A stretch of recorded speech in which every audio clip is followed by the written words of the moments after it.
ভক্তির দুঃখ দূর করার জন্য নারদের উদ্বেগ। নারদ মুনি বললেন, হে সাধ্বী, তুমি বৃথা কেন দুঃখ করছো? আহা, তুমি এত চিন্তাগ্রস্তই বা কেন হয়েছ?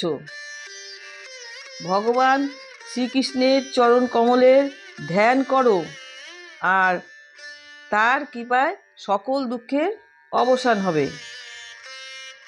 কৌরবদের অত্যাচার থেকে যিনি দ্রৌপদীকে রক্ষা করেছিলেন, আর গোপনাঙ্গদের যিনি সাহচর্য দিয়ে আশ্রয় দিয়েছিলেন, সেই শ্রীকৃষ্ণ সত্যিই তো কোথাও যায়নি। আর তুমি তো ভক্তিদেবী স্বয়ং, এবং সর্বদাই তার প্রাণাধিকা। তোমার আহ্বানে তিনি তো অতি নিচ ঘরেও চলে আসেন। সত্য, ত্রেতা আর দাপর, এই 3 যুগে জ্ঞান আর বৈরাগ্য ছিল মুক্তির সাধন।